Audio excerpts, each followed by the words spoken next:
এখন হচ্ছে আমি আপনাদের মাঝে বাংলাদেশের যে শেষ সীমানায় মেঘালয়ের শেষ সীমানা যে পর্বতমালা রয়েছে, সেই পর্বতমালার বাংলাদেশের লাস্ট সীমানার যে প্লেয়ারটা রয়েছে, আমি এখন সেই প্লেয়ারের পাশেই দাঁড়ানো। তো আমি এই প্লেয়ারটার নাম্বারটা এবং প্লেয়ার বাংলাদেশ এই পাশে বাংলাদেশ লেখা এবং প্লেয়ারের ওই পাশে ইন্ডিয়া লেখা, আমি এই প্লেয়ারটা একটু শেয়ার করতেছি আপনাদের মাঝে।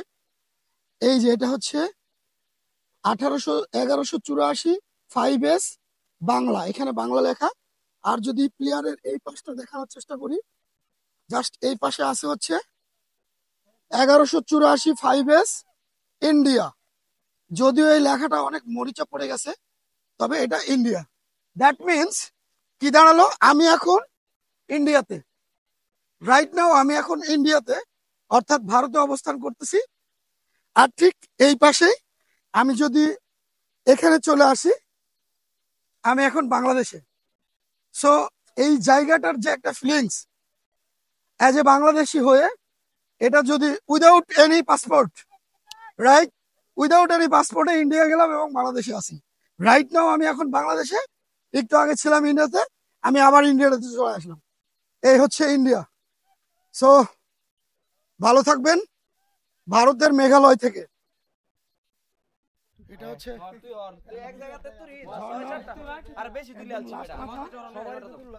এখানে বৃষ্টির পানিতে, ঝর্ণার পানিতে একদম গর্ত হয়ে গেছে এই জায়গাটা, বিশাল এক গর্ত। আমি যদি দেখাই, এটা হচ্ছে পাহাড়ি ঝর্ণার একটা গর্ত। বৃষ্টির সময় হয়তো এখানে আসা সম্ভব না, কারণ এখানে প্রচুর বৃষ্টি হয় এবং বৃষ্টির সময় ঝর্ণার পানি প্রবল বেগে এদিক দিয়ে বয়ে যায়, যার কারণে আসলে মাটি কিন্তু একদম পাথরের মতো শক্ত। তারপরেও পানির স্রোতে প্রচুর পরিমাণে মাটি ক্ষয় হয়ে এখান থেকে মাটি নিয়ে একদম চলে গেছে নিচের দিকে, পাহাড়ের নিচের দিকে চলে গেছে, একদম পাহাড়ের নিচের পাদদেশে এই মাটিগুলো কেটে একদম চলে গেছে পানির স্রোতে। পাহাড়ের একদম কাছে চলে এসেছি, একদম কাছ থেকে আমি আপনাদেরকে এই, জি ভাই, আসলে ভাইয়া এটা হচ্ছে ব্লগিং স্টিক সহ, এটা কম্বো প্যাকেজ। এখানে কোনো লোক লাগে না আলাদা করে ভিডিও করতে, ঠিক আছে? তো ভাই ব্রাদারে পেয়ে গেলাম, এই যে আমার ভাই ব্রাদার, এই হচ্ছে পাহাড়, আমার সাথেই থাকবেন আর একের পর এক দেখতে থাকবেন। একদম ইন্ডিয়া চলে আসছি, ইন্ডিয়া, একদম ইন্ডিয়া।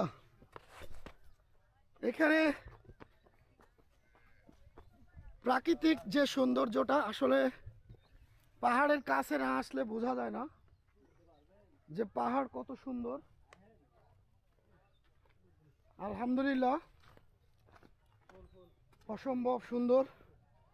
এখানে একটি বিশাল বড় ক্যানেলের মতো, মেবি এখানে ঝর্ণা ছিল।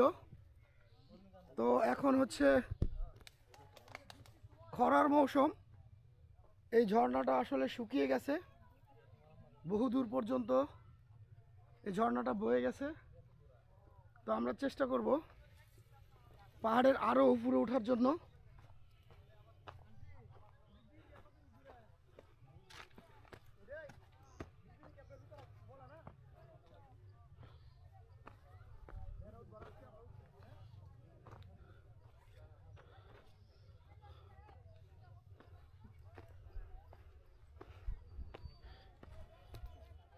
বেশ অনেক দূরটা উঠে আসছি, প্রচুর টুরিস্ট আছে এখানে।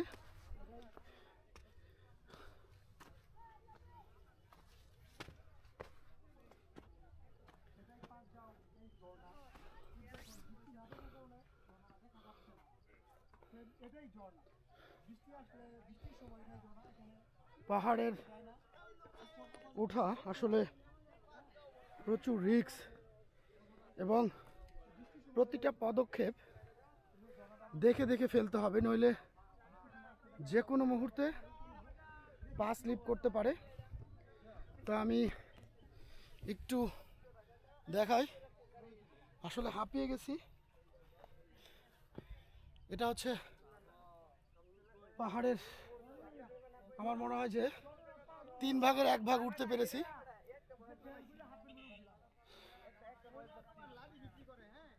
আরো যদি উপরে উঠতে যাই আসলে খুব রিস্ক মনে হচ্ছে। আমি নিচের ভিউটা দেখাই একটু। এইটা হচ্ছে পাহাড়ের নিচের ভিউ। প্রচুর টুরিস্ট আছে এখানে, একের পর এক আমার ভাইয়েরা উঠতেছে। ভাই আমাদের জন্য দোয়া করবেন, আমরা যাতে শেষ সীমানাটা উঠতে পারি এবং আশাটা যাতে আমাদের সার্থক হয়। শেষ সীমানায় ওঠা কি সম্ভব? চেষ্টা করব, শেষ সীমানায় ওঠা সম্ভব। চেষ্টা করব আমরা। তবু আমরা এই জায়গায় আমাদের সাথে থাকেন। আপনি হাতটা ফ্রি রাখেন, হাতে মুঠে রাখেন, ওটা পকেটে রাখেন, হাত ফ্রি রাখেন, আপনাদের নইলে কিন্তু পাহাড়ের উপর থেকে ভিউটাকে আস্তে আস্তে আস্তে ভাই, আস্তে আস্তে আস্তে আস্তে আস্তে আস্তে। এখানে আসলে অনেকে উঠতেছে। ভাইয়ার আমরা কিন্তু উঠতে দেন না, বুঝছো? আমরা কমার বলা চেষ্টা করব। ইনমা স্যার তো পুরো হয়ে গেল, উঠবার হেটা না আসলেই এটা কোন লাগবো? যৌবন আমরা এই বয়সে দেন যা পুরো হইলে উঠতে পারবো না। তাহলে যৌবন কালে ঘুরে দেন। ওরে টাকা থাকবে কিন্তু ঘুরতে পারবো না। আমরা পাহাড়ের উপরে আছি, কত সুন্দর। আমরা যে ঝর্ণাটি দেখেছিলাম এটা একদম নিচে। এখানে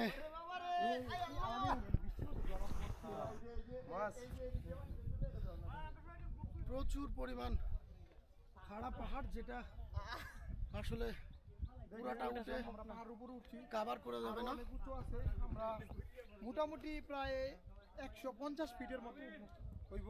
আমরা উপরে উঠছি, সেগুলো দেখা একটা ই করিস। এই হইতেছে বাংলাদেশ আর আমরা এই ইন্ডিয়ার পাহাড়ের মধ্যে আছি। দেখেন আর আমাদের যে অবস্থা, এই যৌবন কালে যদি না আসেন সম্ভব না এই পাহাড়ে ওঠা। বৃদ্ধ হয়ে গেলে এই পাহাড় ওঠা সম্ভব না, কারণ কি পাহাড় উঠতে গেলে একটা কষ্টের ব্যাপার সেবার আছে। এটা মাঠ না যে দৌড়াবো, চাইলেও পারবে না। এটা বয়স দিব, ওই বছরে লয়ে বয়স দিব। যে ওয়াসিট অফ করেন এই সৌন্দর্য, পাহাড়ের সৌন্দর্য। তো সবার উদ্দেশ্যে একটা কথা বলি, সেটা হচ্ছে এই পাহাড়ে যদি কেউ ঘুরতে আসেন তাহলে অবশ্যই সাবধানতা অবলম্বন করবেন, কারণ পাহাড়ের যে খাড়া চূড়া রয়েছে আসলে এখানে উঠতে গেলে অনেক রিস্ক, এবং নামার সময় প্রচণ্ড রিস্ক আছে এখানে।